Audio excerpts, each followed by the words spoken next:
Hello, hello, hello. What's going on, everybody? Welcome to the show. My name is Nate the Lawyer. It's good to see everybody around this morning.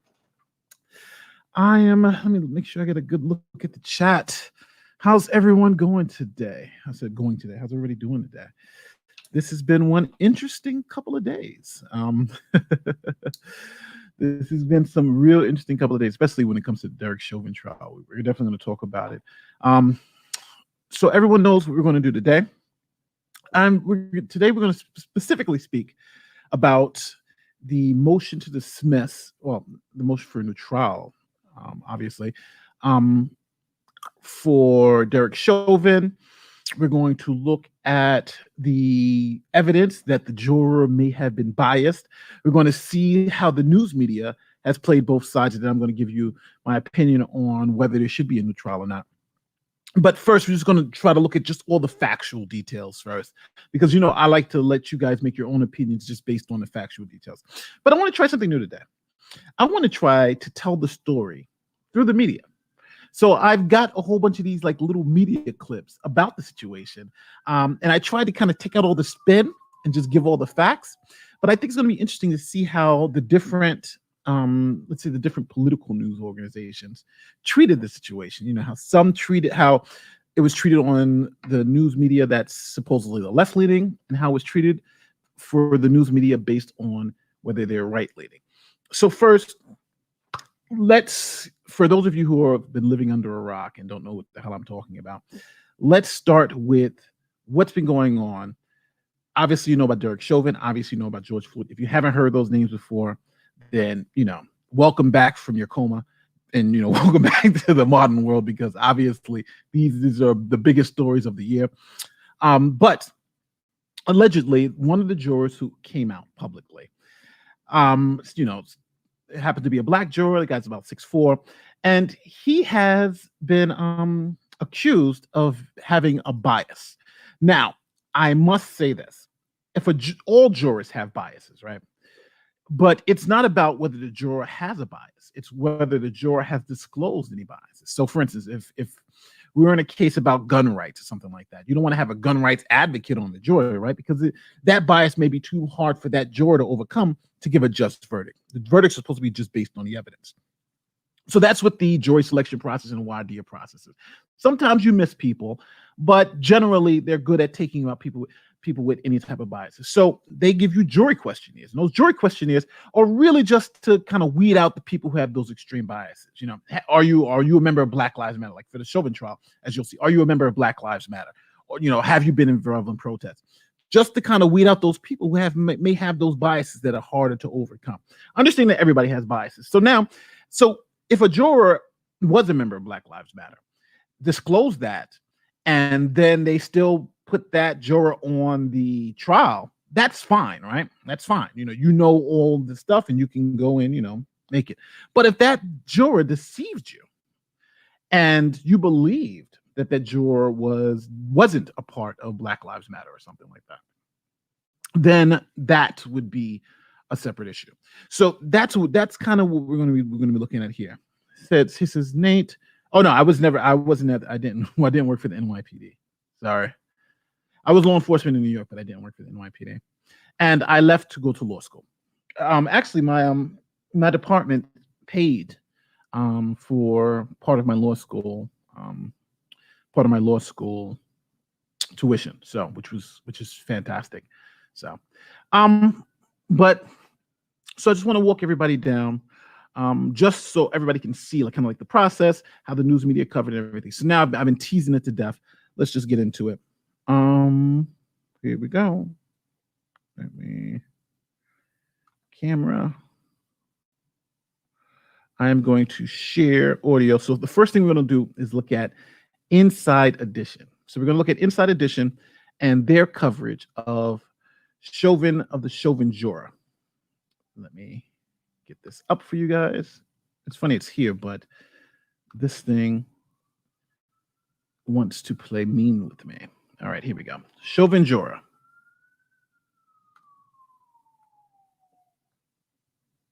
Full screen. Okay, so here's Inside Edition explaining the situation. Everyone, let's look at, again, this is just a setup. So let's listen to this. Wearing a Black Lives Matter hat and a T-shirt that reads Black Lives Matter hat, and it shows juror number 52, Brandon Mitchell, wearing a Black Lives Matter hat and a T-shirt that reads "Get your knee off our necks." The photo was taken at a march on Washington last August, 7 months before the trial. All the jurors were asked on the questionnaire, have you or anyone close to you participated in protests about police use of force or police brutality? Mitchell checked the no box. He was also asked about the Black Lives Matter movement by Chauvin's defense attorney during jury selection. It's been sort of somewhat described as a movement on one hand and organization. I don't think of it as either. I just think of it as a statement. We spoke.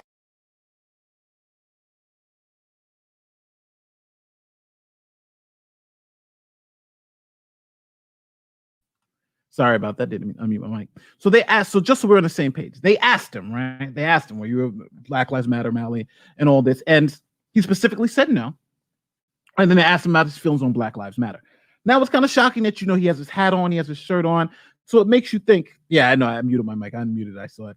So they've asked him these questions, right? They've asked him these questions and he says no.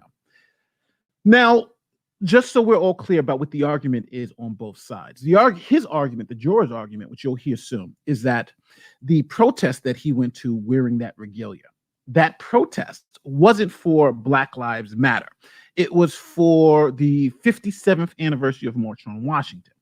Now, the March on Washington, the March on Washington, I'm not still muted, am I? No, I unmuted myself. Thank you, though. The March on Washington. So this juror is saying that that wasn't a Black Lives Matter protest, right? They were there for the March on Washington. Even though he wore the Black Lives Matter regalia, he was there for the March on Washington. And he's saying that he doesn't even remember wearing that regalia. So during the March on Washington 57th anniversary, it was billed as an I don't want to say anti-police. It was billed as a Black Lives Matter, law enforcement, that year, that's what was going to be the theme of the show. But he is saying, yes, that was not a Black Lives Matter rally. So when he answered that question, did you ever attend any anti-police thing or did you attend a Black Lives Matter? He's saying that he honestly answered no. Now, obviously, I think that's deceptive.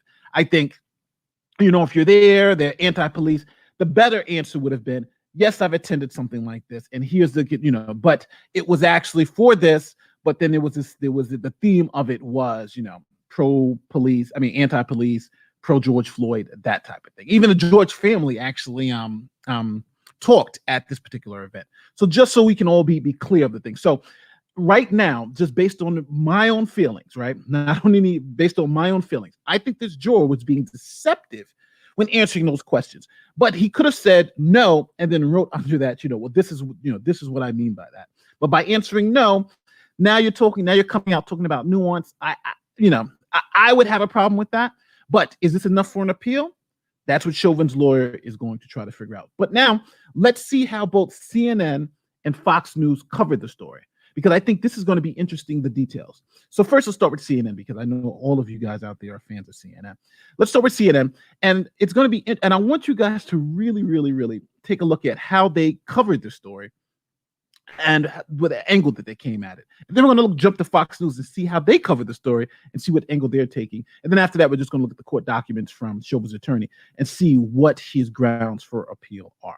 So here is CNN. And I know most of you guys don't like CNN. Hell, I don't even really like CNN. But, this is, it's going to be well worth it to see exactly what they say. So here we go. CNN. I know people. Don't hate me. This is CNN. Let's blow this up so you guys can see it. Here we go. Served on the Derek Chauvin murder trial is now defending a decision after this picture of him surfaced online. Now, he was wearing a Black Lives Matter t-shirt that said, "Get your knee off our necks," a reference to George Floyd's death. Brandon Mitchell told the Minneapolis Star-Tribune that he does not even remember wearing the T-shirt and that it was taken during last year's March on Washington. He did not confirm or deny the authenticity of the picture to CNN. He has confirmed it, though, now. And attorney Alan Turkheimer joins me now. Alan, thanks for being with us. Let me first read these two questions that were on the questionnaire sent to potential jurors before selection. First, did you or someone close to you participate in any of the demonstrations or marches against police brutality that took place in Minneapolis after George Floyd's death? March on Washington was obviously in Washington. He answered no. Second question, other than what you have already described above, have you or anyone close to you participated in protests about police use of force or police brutality? He replied no to that. Are his answers problematic, and could there be grounds for appeal? There could be grounds for an appeal, but more has to be known about what he was thinking and how he really conceived of that question and what went on. So it's not clear exactly, but just a no answer from that question doesn't mean that there's going to be the conviction tossed or mistrial. I think more has to be learned about what he did and what he was thinking when he answered the question, because you're in court, you're answering questions, and his mind might not have been a protest. And it sounds like he said that it wasn't about police brutality or excessive force. So some of that has to be fleshed out before we can make some more overarching conclusions about what's going to happen. Yeah, he said that this was 100% not about George Floyd, instead a commemoration, 57th anniversary of the Now listen to March this on point. This point's going to be Washington. interesting. Listen to this. Here, though, is the Reverend Al Sharpton announcing that March on Washington. Let's listen. So CNN is fact-checking this August 28th to restore and recommit that dream, to stand up, because Listen, just people. like at one era we had to fight slavery, another era we had to fight Jim Crow, another era we dealt with voting rights. This is the era to deal with policing and criminal justice. So in announcing the march, he said it's the era to deal with policing and criminal justice. And by the way, he announced it at George Floyd's funeral. So let's just be clear. This was announced as police brutality at George Floyd's funeral. We're going to march on Washington about police brutality at George Floyd's funeral. And this juror who went to that event says it wasn't about police brutality nor about George Floyd, right? And that's CNN. That's CNN. Fact check that, right? Now, I know a lot of people don't like CNN. I know it, and I know you guys. But a broken clock is right twice a day, right? They put up Al Sharpton. And they said, well, hold on, this Joe, what he's saying don't make sense, because that's not what they promoted that as George Floyd ancestor. So that leads me to believe a little bit more deceptive, right? So, and that, again, that's CNN. But now we're shocked because Fox is going to take the opposite approach. Again, this is what shocks me a little bit, because I watch both sides. I watch all the media. So now let's look at the other side. Let's see what Fox News said, because CNN is being a little more critical about it, right? Well, hold on. This is kind of crazy. But now you're going to have Fox News explain why this is not so bad. Again, pretty interesting, the dynamic between right-leaning and left-leaning media. So without further ado, let's look at Fox News. Let's look at what they said about this and how they actually coached it. So let me pull up the Fox News clip. Here we go. And I want you to hear how Fox News actually talks about it, which is interesting. Again, I thought this would be reversed, but CNN was actually the one that fact-checked it. And Fox News is, as you'll see, seems not to really want to fact-check it as deep as CNN did. Here we go. All right, that one. Let's listen to our friends at Fox News. Last summer, when juror Brandon Mitchell attended the March on Washington event commemorating the anniversary of Martin Luther King Jr.'s famous I Have a Dream speech. Mitchell says the photo was posted by his uncle and that he has no recollection of wearing or owning the shirt, which says on the front, "Get your knee off our necks." Yeah, he has no recollection of wearing a shirt, wearing a hat. Suspect. Yeah, I don't believe the juror. I don't believe him. I'm just being honest with you. Criminal defense attorney Mark Eiglarsh has been following the Chauvin case with us, and he joins us now. Mark, good to have you here. What's your reaction to this story? First, I'm thinking as a defense lawyer, boy, did the defense blow it. I mean, having this guy as a witness is horrible. As a juror. But having regrets about having a particular juror on the jury doesn't mean necessarily that this rises to the level of an appealable issue. Facts. So, you know, he, according to what I saw, he was asked, did you participate in marches or protests in Minneapolis, I believe? And he's saying, you know, I participated in this in D.C. and it had nothing to do with George Floyd, although that argument is weakened by the words on that T-shirt. Well, hold on. It depends upon what specific question was asked and what his answer was, right? So I think the defense screwed up by not asking a more general question. Have you been to any rallies or any protests or any gatherings? And then the follow-up question is, which ones and why? But the specific question, and this is why I don't think that there's going to be any disturbing of this conviction, I don't think the appeal is going to work, is did you participate in any protests about the use of force? So now, for all of you guys out there, he asked a specific question. Did you participate in any rallies about police use of force? That's what this was, right? That's what this was. But watch this lawyer. He's going to walk again, this is, you know, an attorney. He's going to walk the line for him. He's going to say, well, and again, this is Fox News defending this. I'm still shocked. This is Fox News. So watch how the attorney walks the line for this juror. It's masterful stuff. What does the word about mean? His purpose. What does the word about mean? That's what he said. I'm going to rewind it back a little bit. What he's literally saying, what does the word about mean? Come on. Really? Like, stop bullshitting us here. What does the word about mean? His purpose, he's claiming, was for civil rights. I was there because it's the anniversary of Martin Luther King's famous speech. It was the 57th anniversary. That's why I was there. This wasn't about police brutality, even though the Floyds might have spoken at it. You see? Yeah. So it depends upon what about means. Yeah. What does about mean? No, it's good. That is the question. Here's Brandon Mitchell. He's the only active juror. There was an alternate who spoke to the press afterwards, but he's the only active juror who went on and talked to a TV show. This was CBS This Morning, I believe. Watch this. Here it is. The pressure more so came from just being in the room and being under stress. But it wasn't pressure to come to a guilty verdict.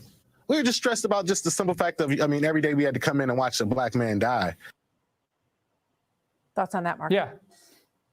Well, that's his opinion, and that's normal, and that's okay, and there's no issue there. Clearly, had the defense known that he ever owned, wore any shirt that had Black Lives Matter on it, or more specifically, kneeing on the neck, I mean, get your knee off the neck, that clearly was not a good juror for the defense to have. That said, I still do not think that they can prove that he lied. And absent any proof that he lied, him just being not a good juror, that's not going to be a reason for an appeal. Yeah, so that's the first bar to me, you know, whether or not he lied when he answered the question. He also sorry.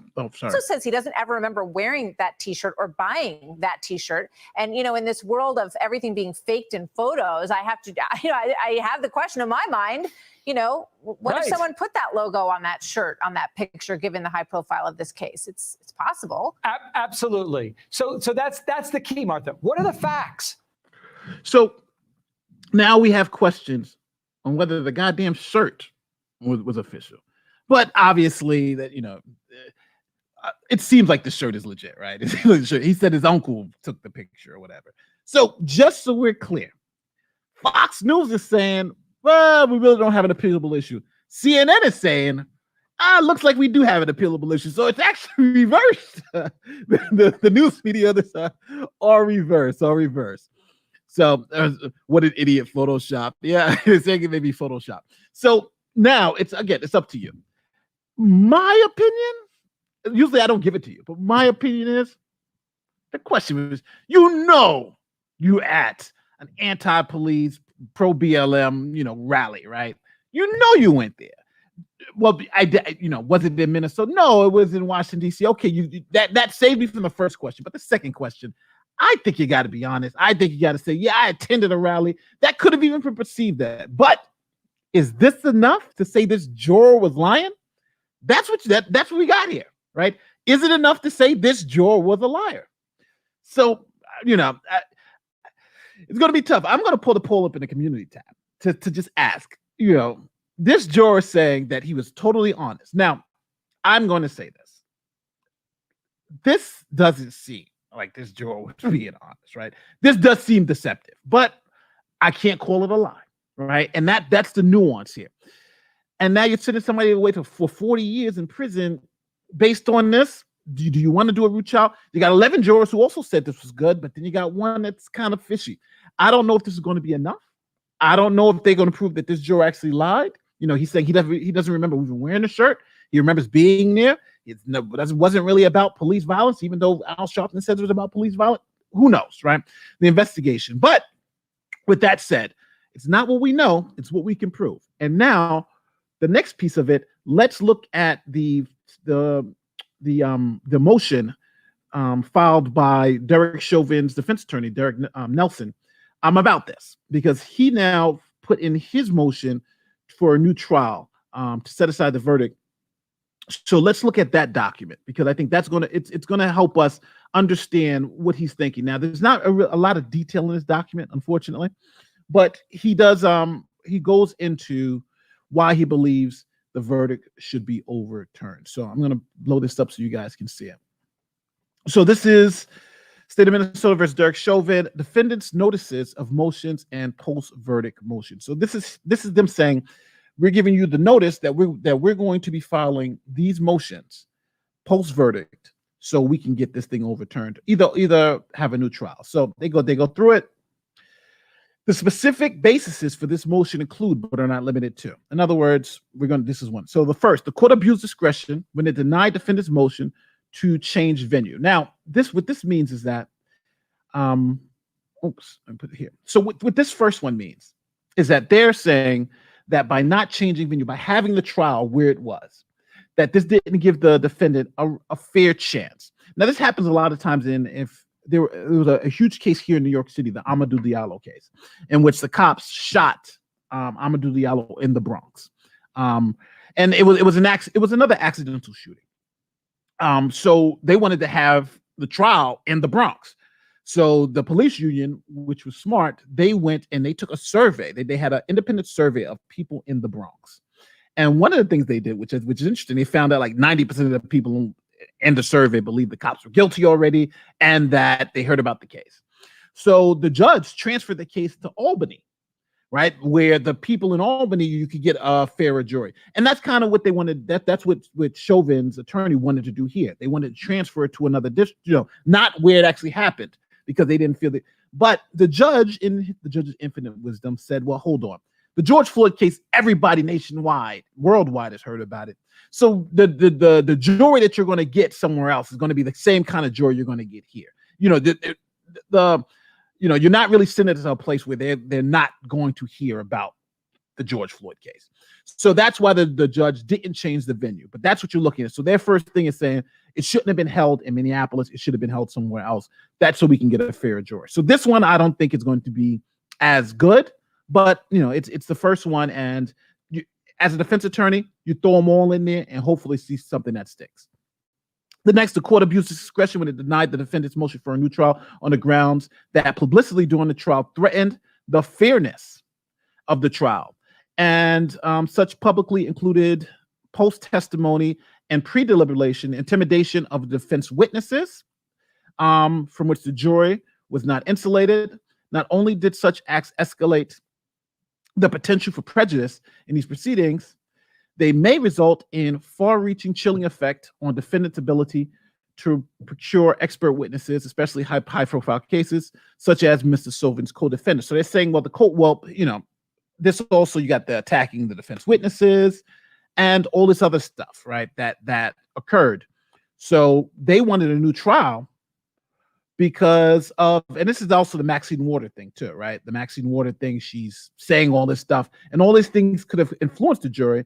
And because all these things could have influenced the jury, we want a new trial, which I think I think Chauvin's attorney is making the right arguments here, right? And he's got some case sites here. The next thing he's asking for is that the the court abused discretion when it failed to sequester the jury during the trial. And that just makes sense, right? Because you had all these stuff happening. You had the other police shootings that happened during the trial. So by sequestering the jury, it makes it easier. It makes it easier for them. It makes it harder for them to be influenced by outside things. And here, that's what he's saying. We could have sequestered this jury to make it fairer to Mr. Chauvin, but by not sequestering them and letting and just telling them, don't look at the news, doesn't really protect Chauvin's rights to have a fair trial. Again, this is another issue that he wants to put up on appeal. I think this is a fair reasoning, right? And again, who knows where it could go?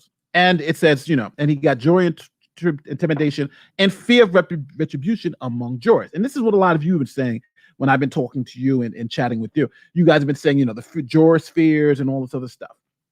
So I think, again, something that most people have been saying, he puts it in documents and saying, hey, this is another reason for the mistrial. The next is the state committed persuasive, prejudicial prosecutorial misconduct. Now, this is one that's interesting. Do you guys remember at the end of the Chauvin trial when the prosecutor was saying like, oh, they're just telling stories. This is ridiculous. This is fanciful. You're not allowed to do that, right? That's generally prosecutorial misconduct. And right after the prosecutors closed on their rebuttal, he raised this then. So now he's just putting it down, in a formal appeal to let the court know that, hey, I'm going to be appealing for this particular issue. So we've seen this issue before. I think it's the right thing to do. I would have said this thing too, because I think the prosecutor did disparage, but is it enough to overcome, to throw out the verdict? I don't think it's enough, but I think it's relevant here. John O'Brien says, just want to highlight this. The motion for a new trial is before the same judge. Yes, it will be denied, but builds a record. Yes, for obviously that's what you're doing. What he's really talking about is preserving appeal. You preserve your objections for appeal. Whatever is not, if you object to something during the trial, you have the standard in which they judge it on appeal is a lesser standard than if it's unpreserved on appeal. So that's why you're doing that. They want the abuse of discretion standard. And I don't want to really go into all the standards because I'd have to go back to my notes. But essentially the standard on appeal, if you have an issue at trial and you do not raise it at trial, when you go up to appeal, it's going to be the standard to review, the standard of review of that issue is going to be a lot higher on appeal than if you raised it during the trial, the judge denies it, then on appeal, their standard is lower. So that's what he's doing now. And that's what John is pointing out too. John is obviously an attorney or attorney light, but that's exactly what he's pointing out. Thank you for that, John. And thank you for the super chat too. Oh, super chats, I'll answer quickly. I'm not really looking at the chat because I'm looking at the document, but if you guys want, super chats pop up. So that's why I'm able to say it. So thank you, John. And I'll go in questions after I just go through this document, but I want you guys to see what they were actually appealing. What were some of the appealable issues they're bringing up? The next one is, make sure you guys are looking at my screen. Yes. All right. So the next one is the court abused discretion, violated Chauvin's rights under the confrontation clause. Now, this one is Maurice Hill, when they failed to have Maurice Hill testify, right? Or to admit statements, evidence that Mr. Hill's statements to law enforcement regarding the interaction with George Floyd. So this was the drug dealer, right? Or I'm sorry, let me not get sued myself. The alleged drug dealer, with high air quotes, the alleged drug dealer. Now, the problem here is that the alleged drug dealer was going to take the fifth. So Chauvin's attorney wanted to call him and saying, well, we were not allowed to have that witness, the witness that gave drugs to Mr. Floyd, the witness who was in the car. We weren't allowed to have that witness who was able to help our case for George Floyd. So by not being able to have that witness, you hurt our case. It was not fair. And the only person that can help us get this witness is, the prosecutor. But obviously you have the confrontation clause with the Sixth Amendment. But that witness also has a right not to self-incriminate himself, right? He doesn't have to go on the stand to say I sold George Floyd drugs, and he was, he could go to jail for that. So that's what he's saying. So he's saying that but I think this is a loser because the confrontation clause, you can't force the guy to testify unless he has immunity. So, I think I think this argument is a loser. But again, this is the kitchen sink, right? You throw everything up on the wall and hopefully something sticks. I don't think this is going to stick. F is the court abuses discretion by submitting instructions to the jury that failed to accurately reflect the law respect to second degree and unintentional murder and third degree murder, authority and authorized use of force. So here, Chauvin's attorney is saying the law that was given to the jury had errors in it. And what they want to do is say, yo, we want, we believe the jury made the wrong ruling, or even the ruling based on wrong law. So that's what this is. That's what he's saying here. Again, this is very vague because this is just saying this is what we're going to be arguing, and they're going to flush it out later on. I'm not sure if it's going to be well, I'm hopefully it'll be before sentencing, but they're going to flush this later on. But this is just the notice. So he's saying this is some of the issues that we're going to be presenting of why we think this needs to be overturned. G is the court abuses discretion and violated Mr. Chauvin's constitutional right to due process and fair trial when permitted the state to present cumulative evidence with respect to the use of force. Now, I think this is very good. Generally, you can't just compound a whole bunch of evidence cumulatively against the defendant, right? You can, you prove your point and that's it. But here you had so many officers, right? You had something like 10 officers testifying. All of them are testifying that the use of force was wrong. That's cumulative, right? Where the defense only had one person testify it wasn't. So in that instance, it would become unfair that the state, who has all this money, all this power, all these resources, can bring hundreds of witnesses, opinion witnesses, to say that this was right, while you, who have a little bit of money, who had finite amount of resources, can only afford to bring one. That's the cumulative effect. So again, I think this is an absolutely appropriate motion. I would have made this motion for sure, right? The fact that you had so many people coming forward saying this was just too much. It was overkill. And that's one of the reasons why you're not allowed to do that. And that's why Chauvin's attorney, Nelson, is bringing this to the forefront. I think it's an excellent part to appeal, avenue of appeal, but we'll see how the judge, because the judge, don't forget, this judge made those rules. The judge said this was okay. So I'm assuming it's going to be less likely he's going to get an appeal from this judge on that, but I think it's something good for the appellate court to go up. Even though I don't think it's going to be successful, this is something that, again, I would have done personally. Let's go to the next one. The next one is the court abused discretion, violation of, again, constitutional rights, when they ordered the state to lead witnesses on direct examination. This is going to be interesting because this, I think, is going to be on state law, based on state law. But generally, you're not allowed to lead witnesses on direct examination. The witness, and the reason why is the witness is supposed to tell their own story. I'm not sure I'm not sure how this is going to play out. But this is going to be interesting because it's true, you're not supposed to lead witnesses on direct, but you can lead witnesses in certain situations. So, we're really going to have to see how this plays out based on Minnesota law. Again, I don't know. So, again, we're going to see. It's going to, this one's going to be a little interesting. I don't know if I would have played this. I'm not sure if I would have actually used this one, but it's interesting because I remember them agreeing to allowing some direct examination. I don't know. This one I'm less sure of. Oh, you know what? Why am I being so stupid? What does it mean to be leading a witness? Leading a witness is asking questions. Like, let's say on direct, you can ask essentially on direct examination. You're not allowed to ask leading questions. Something like, was the car red? If I say, was the car red? I've given you the answer. The car was red. The only thing you have to say is yes or no. But the proper way to ask that question is, what color was the car, right? And that doesn't preserve, obviously the car has to have a color, and then the witness will tell you, well, the car was red or black. So that's the difference. A leading question suggests an answer. Was the car red? Yes or no.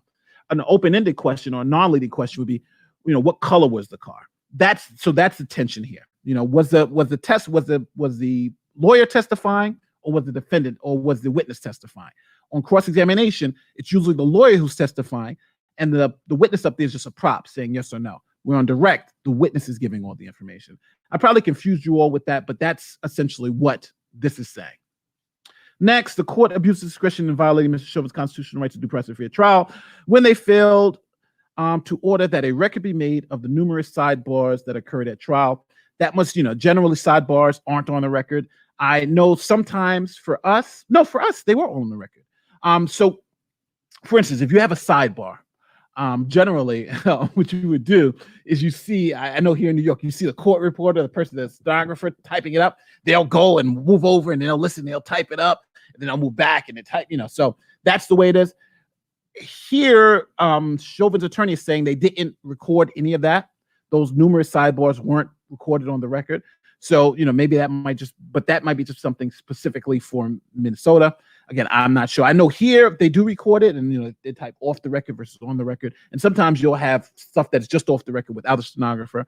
So again, that's something based in that particular state. We'll see how that works out. The cumulative effect of multiple errors. So now this is the end. The cumulative effect of multiple errors derived Chauvin of a fair trial, violation of constitutional rights. They give some cites. And essentially what they're saying here is that because there were so many errors, and that's essentially Eric Nelson. So essentially what they're saying with this is that there were so many of these errors, and this is the way you generally want to do it. You say, all right, here's all the errors, right? So now, even if they're small errors, right? You have all these small errors, all together, mistrial, right? Any one individual error is nothing, but all these errors together are something. And they also mentioned, let me make sure. They also mentioned the juror. Let me make sure. I remember they did mention the juror. J-U-O. Here it is. Juror misconduct. Let me make sure I find it because they did mention juror misconduct here.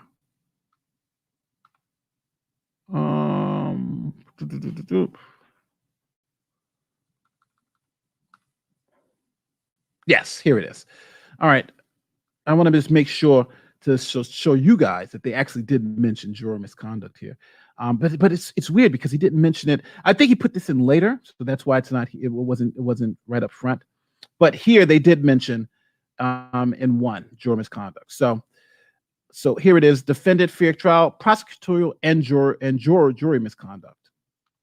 But when you look at when you search for jury misconduct here, he only puts it here. So he didn't really elaborate on it. But the juror misconduct, which I think is a mistake, right? Because he didn't preserve it now. So this is weird. All right, John O'Brien. I'm going to ask you to be my sidebar attorney. John O'Brien, he's in the chat. They mentioned it, but they didn't have a section about this juror. All right. Let me go back because I don't want to confuse people. Earlier, when we first started this, we talked about the juror who may have been biased, right? Who may have misled the court in his activities with BLM. If that's true, that would be jury misconduct. But here they just mentioned it in the first paragraph, but actually didn't have a section about jury misconduct and that it's one of their issues on appeal. So now I'm not sure if this is enough to preserve that issue for appeal because it wasn't really mentioned as one of the issues in appeal, right? He didn't mention this particular juror's misconduct. He just kind of mentioned generally. And then when he went to specifically say what the juror misconduct is, he didn't say this. So Nelson could have made a mistake here.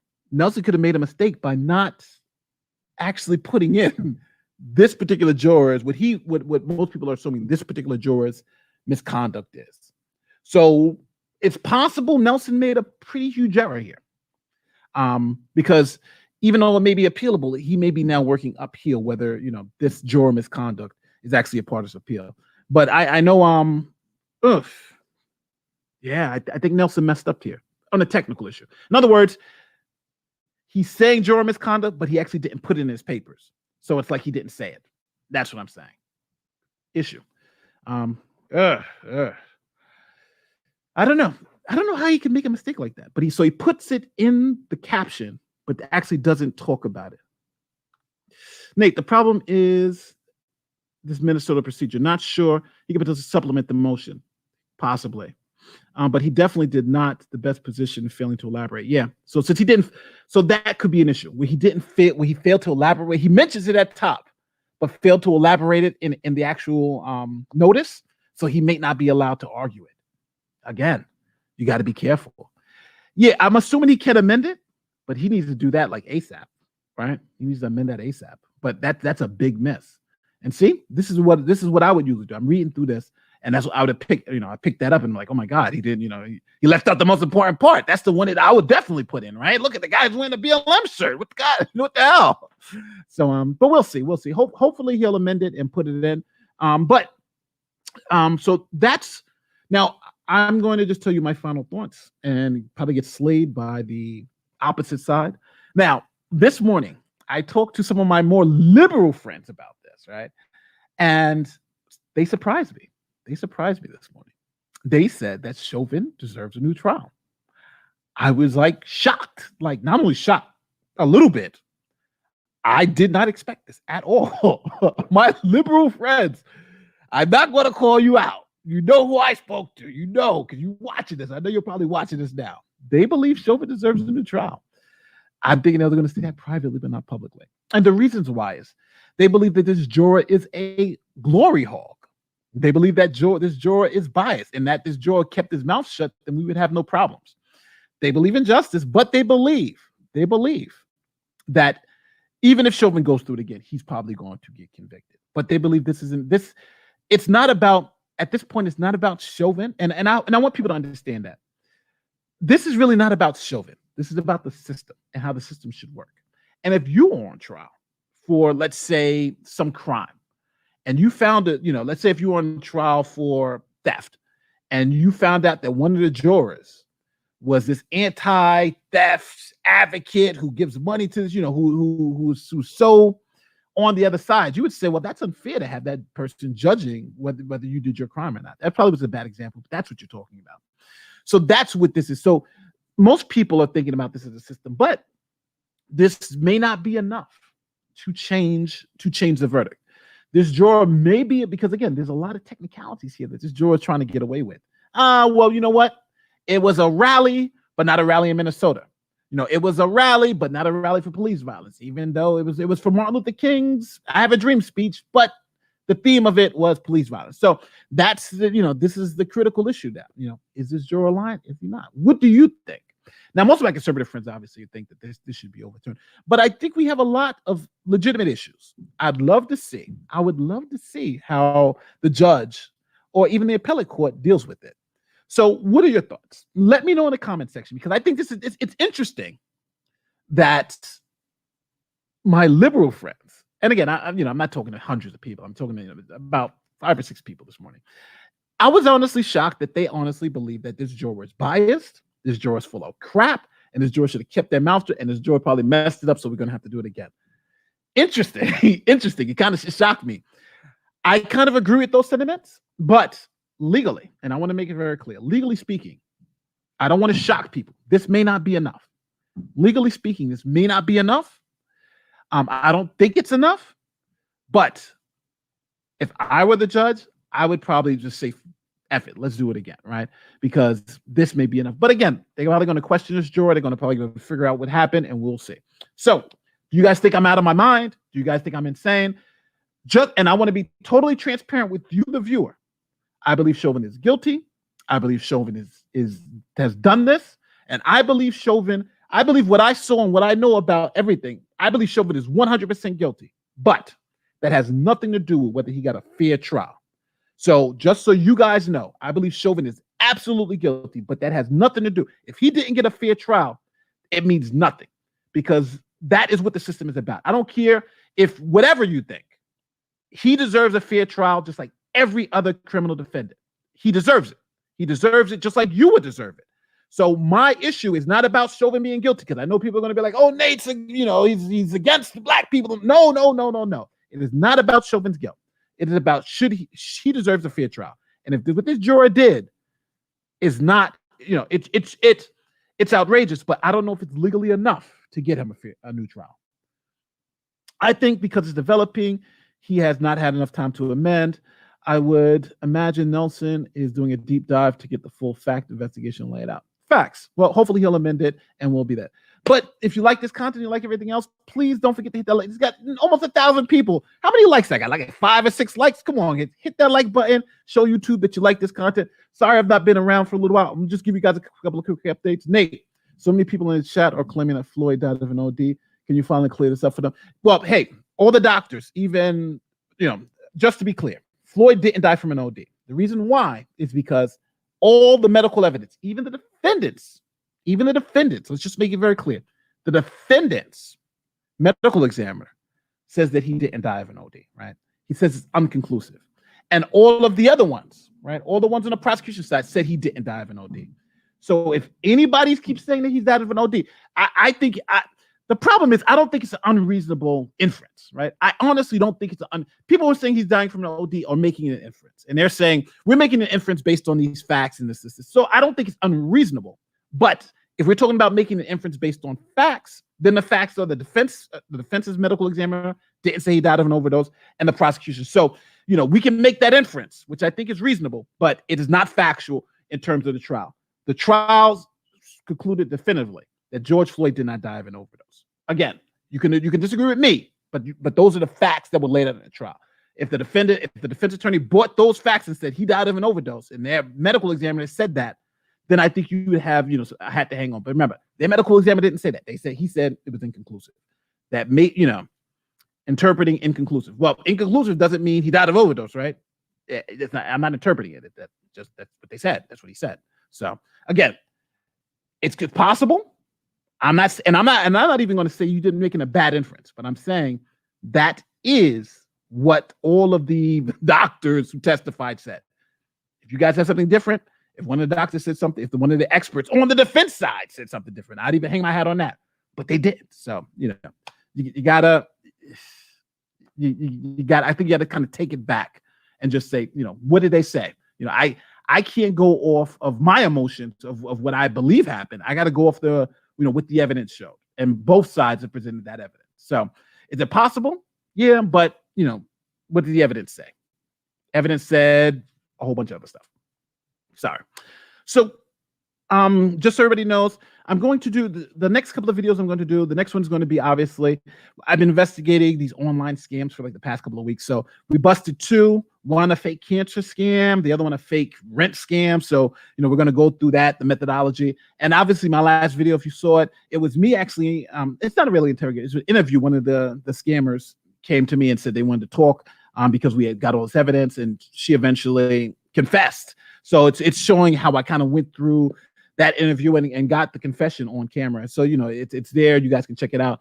And it's a nice little interview. It shows you how, criminal defendants give up, confess. Remember this, I'm not a cop. I'm not anything like that. I'm just some guy that she called, but she had an interview and she gave it up. She explained that she, forged documents and, and was never, treated at the cancer center she said she was treated at. So it's a fantastic piece of, I think, interviewing skills. And you'll see how, the rapport building, a couple of my friends of mine looked at it, saw the interrogation techniques and saw everything and thought it was in, and you'll see again, and I think it's good for you people too out there who may have police interactions, because then you get to see how the police build rapport, how they start turning, how they question. So you kind of get to see that, but somebody else experiences it. So just in case if you have to deal with it or you have that issue, then you can say, okay, these are the same tricks of the game. And you'll see how the person then actually confesses to crimes on camera. This was, it's right there. You get to see it all. And I think it's something that I think people should see, because, when the cops are speaking to you, they're not your friends. They're trying to get you they're trying to figure out, have you committed a crime? So you should really be mindful of that. So again, later on this week, you'll see the full video on all the scams that we've uncovered. You're also going to see my take against the law in this particular case, and how the law, how some of my conservative commentators got the law wrong, and some of those other things. So thanks again for everybody watching. Thanks for everybody who likes. Thanks for everybody who sent in super chats. My name is Nate the Lawyer. I will be seeing you hopefully tonight on this channel with Uncivil Law and a couple other people. We're going to be talking about the Chauvin Juror. We're going to be talking about all this stuff. 9 o'clock, this channel. Hope to see you then. Last super chat for the day. I came to the stream late. Did you go over the legal threshold that needs to be met to merit a retrial? No, because I'm not sure exactly what they are in Minnesota. I believe the name of it is a Swartz hearing. So I'm going to do the research on the Swartz hearing. I just wanted people to show what the facts are going in right now. And hopefully when the defense attorney, because he just gave a notice when he gives his full brief, then the standard and everything is going to be this. So I'm going to let Nelson do all the work, and then I'll come back here and then we'll go through the brief together. So Joseph, come back for that one because we'll go through his. I'm assuming it's going to be like 100-page brief, but we'll go through it and I'll break it down. Obviously, you'll see all that stuff. So thanks again for everybody watching. Thank you, Joseph, for the very good question, and I will be seeing you guys either tonight at 9 o'clock or next week when we do this again. Don't forget. Oops! Look at this guy. 39 likes. Maybe not a lot of people like the stream, but yeah, hit me with a like on your way out. Feed the algorithm.